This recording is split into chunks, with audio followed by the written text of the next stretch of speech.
პირველ რიგში სოლიდარობა, რა თქმა უნდა, ქალბატონ ელენე ხოშტარიას. ეს კიდევ ერთხელ მიანიშნებს და რამდენი ნიშანი უნდა მოგცენ.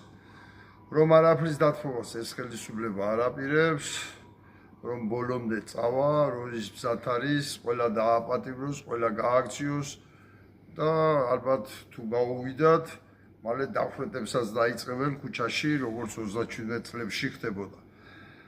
ამისთვის ემზადება ხელისუფლება და მე ვთვლი, რომ არ ვიცი რა, 4 რიცხვი, რომელიც დაანონსდა, მე როგორც ერთ-ერთი პარტიის თავმჯდომარე გოგი წულაია, ახალი ქრისტიანების თავმჯდომარე, ქრისტიან-დემოკრატების თავმჯდომარე, მოუწოდებ ყველას, რომ ჩემი პარტიის წევრებს, ჩემ მომხრეებს, ჩემ ახლობლებს, ადამიანებს, ვისაც თქვა ჩემი ჯერა და მისმენს, რომ ყველანი უნდა მივიდეთ და 4 ოქტომბერს, 5 ოქტომბერს იქნება იგი თუ 6-ში გამარჯვება უნდა ვიზეიმოთ და ქვეყანა საბოლოოდ ამოათრიოთ ჭაობიდან, თორემ აი კიდევ ერთხელ ვამბობ, ისინი მალე ქუჩაში დახვრეტებსაც დაიწყებენ.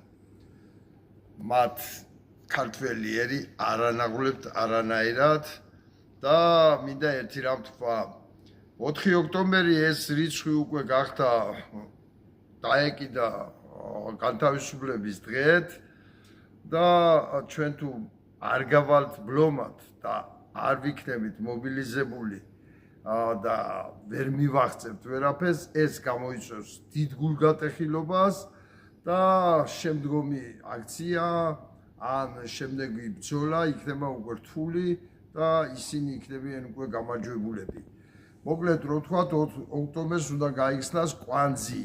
ამიტომ კიდევ ერთხელ მინდა მოუწოდო ყველა პოლიტიკურ პარტიას, ყველა ადამიანს, რომ მხოლოდ და მხოლოდ ტელევიზიით და ასე მე სხვა საშუალება ნამდვილად არ მაქვს, Facebook-ით, TikTok-ით და სოციალური ქსელებით ადამიანების გამოყვანა იქნება ძნელი. მანამდე არის საჭირო მეტი ორგანიზებულობა, მანამდე არის საჭირო მეტი სირბილი და დარწმუნება ადამიანების, რომ ამ ხელისუფლების ცვლა გამოიწვევს ცვლას და ეს იქნება მათთვის ბედნიერება, რომ შეიცვლება პოლიტიკა სოფლის მეურნეობის საკითხებში, თვითმმართველობის საკითხებში, განათლების საკითხებში, დემოგრაფიულ საკითხებში, რომ რა პრივილეგიები ექნება ემიგრანტებს ახალი ხელისუფლების ხელში.